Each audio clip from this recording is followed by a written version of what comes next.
Good morning students. तो आज programming in सी का दूसरा लेक्चर है, लेक्चर 2।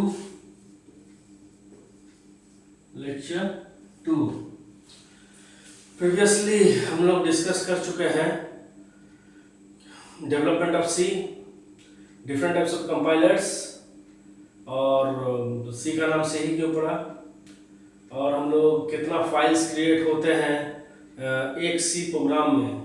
जब हम लोग सी कोड करते हैं, रन करते हैं, कंपाइल करते हैं तो कितना फाइल्स क्रिएट होता है, ये मेरे प्रीवियस लेक्चर में मैंने बता चुका हूँ।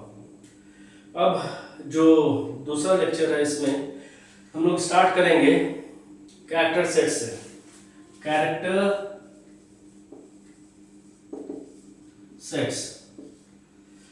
सेट्स बेसिकली क्या क्या हो सकता है? A to Z, small a to Z,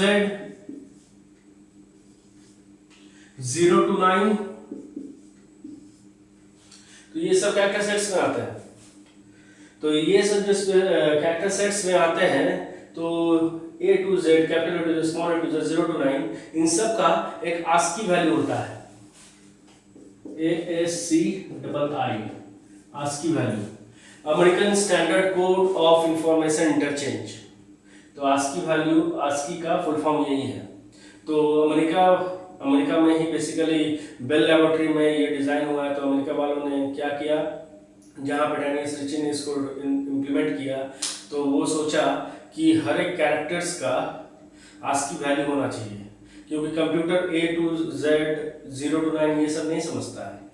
computer खाली समझता है 0 और 1। तो इसीलिए ये ASCII वैल्यू का काम हुआ। तो इस ASCII वैल्यू में क्या होता है, कैपिटल A to Z का 65 to 90 होता है ASCII वैल्यू। फिर स्मॉल a to Z होता है, स्मॉल a to Z का 97 to 122 होता है, ठीक है। और 0 to 9 का 47 to 56 होता है, 56 6 3 9, ठीक है। 47 to 56, 48 to 56, 48 49 50 51 52 53 54 55 56, 48 to 56। तो ये ASCII वैल्यूज होते हैं हमारे कैरेक्टर सेट्स का। तो ये ASCII वैल्यू से अब भी डिटेक्ट नहीं हो पा रहा है कि ए का बाइनरी फॉर्मेट क्या होगा। 0 बिट फॉर्मेट कंप्यूटर समझता है, और कंप्यूटर जब 0 बिट फॉर्मेट समझता है तो 65 को तो वो समझ नहीं सकता है। तो 65 को अगर वो समझ नहीं सकता है तो हम लोग को क्या करना होगा, ASCII वैल्यू का बाइनरी फॉर्मेट निकालना होगा। अगर कैपिटल ए हम प्रेस किए हैं तो इसका ASCII वैल्यू होता है 65, और 65 को अगर हम लोग बाइनरी फॉर्मेट में कन्वर्ट करें तो क्या होगा, 8421 16 64। तो 64 और इसमें 1 1 दे दिए, बाकी सब 0 हो गया। तो ये इसका बाइनरी फॉर्मेट है। This is called the binary format of this particular ASCII value. तो ए का बाइनरी फॉर्मेट ये है, और अगर हम ए प्रेस करते हैं तो कंप्यूटर उसको इस बाइनरी फॉर्मेट में देखेगा, और उसको समझ में आ जाएगा कि हम प्रेस क्या किए हैं, ए प्रेस किए हैं। Is it clear? Next,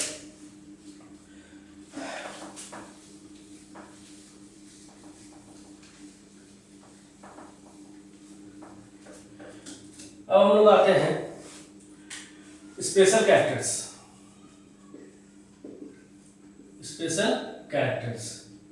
special characters क्या हो सकता है? Greater than, less than, greater than, equals to, less than, equals to, equals to. These are all special characters which we are using in C language. Next जो होता है वो हमारा है स्पेशल कैरेक्टर सेट्स के बाद हम लोग डायरेक्टली चल जाते हैं कॉन्स्टेंट्स में।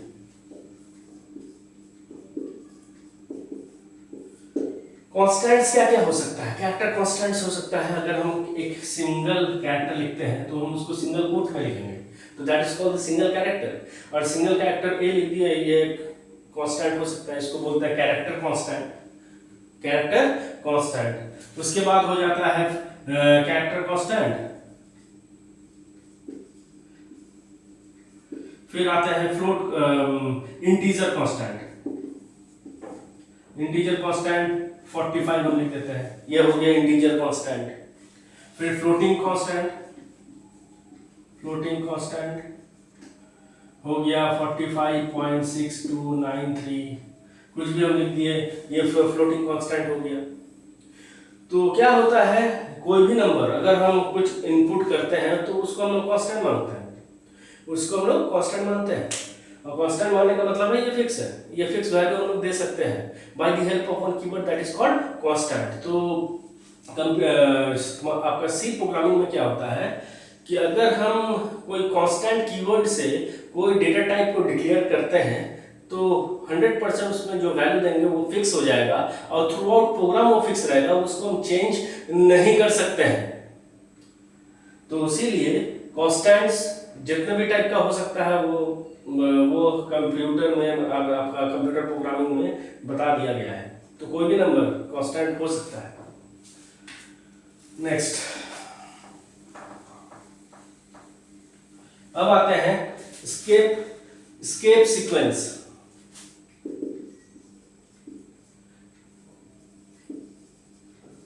स्केप सीक्वेंस का मतलब होता है कुछ ऐसा सीक्वेंस जिसको अगर हम यूज करते हैं तो वो एक अलग टाइप का आउटपुट देगा। जैसे \n न्यू लाइन के लिए होता है। अगर कंप्यूटर में जब हम प्रोग्राम करेंगे, नेक्स्ट लेक्चर से प्रोग्रामिंग स्टार्ट हो जाएगा मेरे हिसाब से, तो जब हम लोग प्रोग्रामिंग करेंगे तो हम लोग देखेंगे कि \n मानेंगे तो न्यू लाइन के लिए होगा। वैसे \t होता है, वर्टिकल टैब के लिए होता है। फिर \r \b, बहुत सारे स्केप सीक्वेंस होते हैं सी प्रोग्रामिंग में। Next,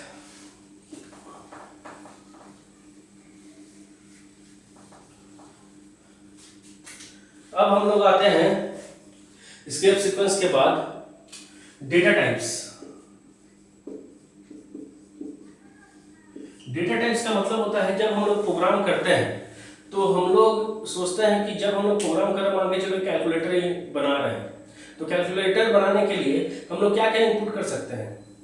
floating point number, pointing value input कर सकते हैं, हम लोग होल नंबर इनपुट कर सकते हैं। तो इसका मतलब ये होता है डेटा टाइप्स हमको ये बताता है कि किस टाइप का डेटा हम इनपुट करवा सकते हैं प्रोग्राम में। ये डिपेंड करता है प्रोग्रामर के ऊपर, वो किस टाइप का इनपुट करवाना चाहता है उस पर्टिकुलर प्रोग्राम में।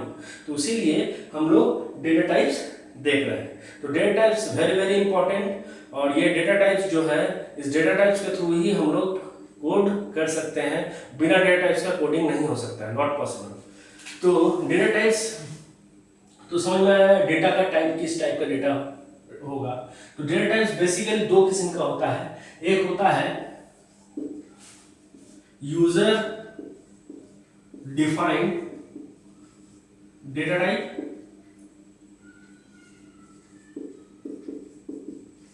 यूजर डिफाइंड डेटा टाइप, और दूसरा होता है यूजर डिफाइंड डेटा टाइप्स भी बोल सकते हैं, और यूजर डिफाइंड डेटा टाइप्स भी हम लेते हैं। एक होता है प्री डिफाइंड डेटा टाइप्स।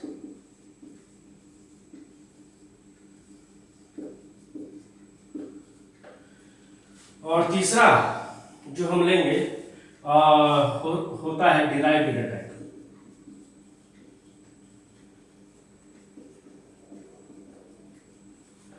तो डिराइव्ड डेटा टाइप, तो हम लोग अभी यूजर डिफाइंड डेटा टाइप्स में नहीं जाएंगे। यूजर डिफाइंड डेटा टाइप्स हम लोग पढ़ेंगे सी में, स्ट्रक्चर का कांसेप्ट आएगा तो हम लोग सी में यूजर डिफाइंड डेटा टाइप्स देखेंगे। लेकिन यूजर डिफाइंड डेटा टाइप्स भी बनता है प्री डिफाइंड डेटा टाइप्स को लेते हुए। लेकिन अभी हम लोग फोकस करेंगे खाली प्री डिफाइंड डेटा टाइप्स और डिराइव्ड डेटा टाइप्स पे। तो प्री डिफाइंड डेटा टाइप्स क्या होंगे?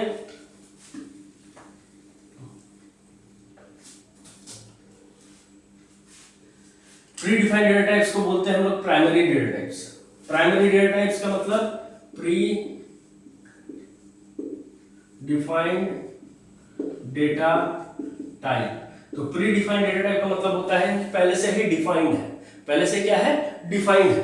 तो पहले से डिफाइंड जो है वो है तुम्हारा इंटीजर, दूसरा होता है फ्लोट, तीसरा होता है कैरेक्टर, चौथा होता है डबल। ये 4 प्रीडिफाइंड डेटा टाइप्स हैं। ये 4 प्रीडिफाइंड डेटा टाइप्स हम लोग को पढ़ना है। और दूसरा जो होता है तुम्हारा डिराइव्ड डेटा टाइप्स।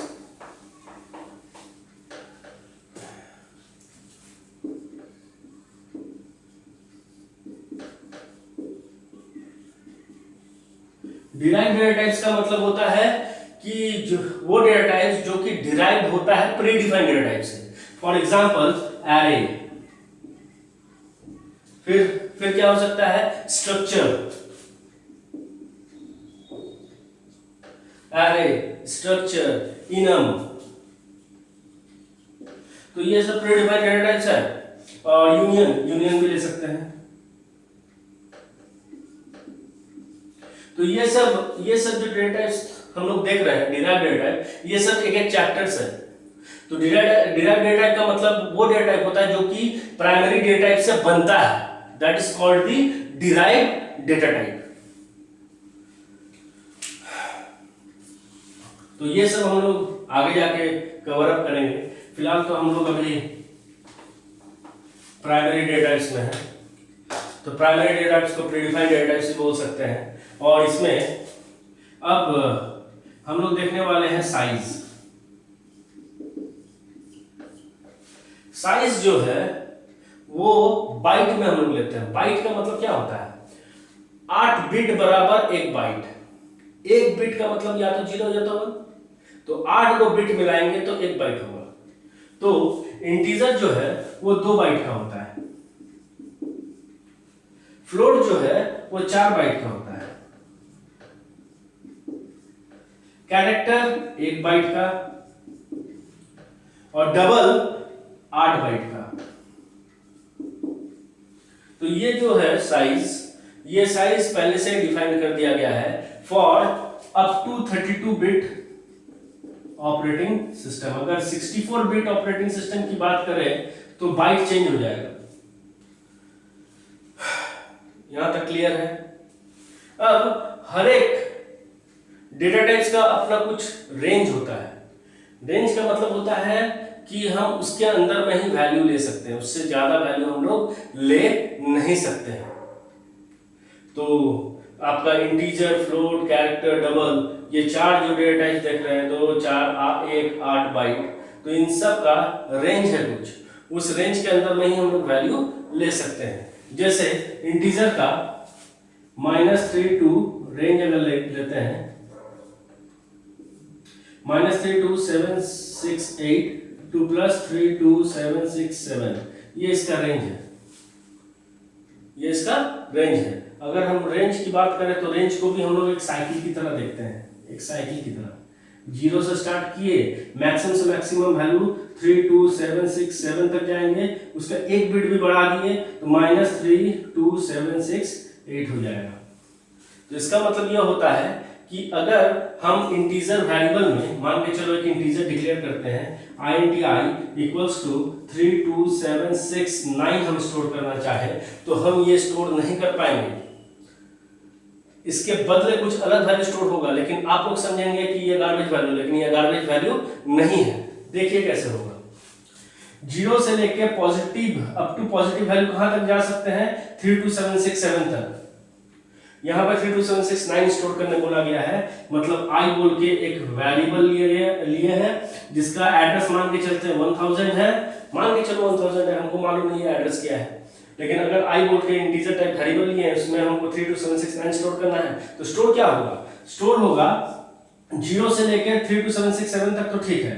एक बिट आगे बढ़ते हैं तो -32768 होता है, फिर एक बिट आगे बढ़ते हैं तो -32767 होता है। तो ये वैल्यू जो है ये स्टोर होगा, क्योंकि 2 बिट बढ़ा दो, यहां से 32767 के बाद 2 बिट बढ़ाओ तब 32769 होता है।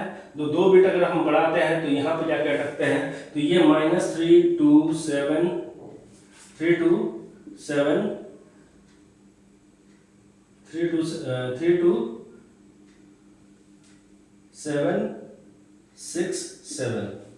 32767 स्टोर होगा।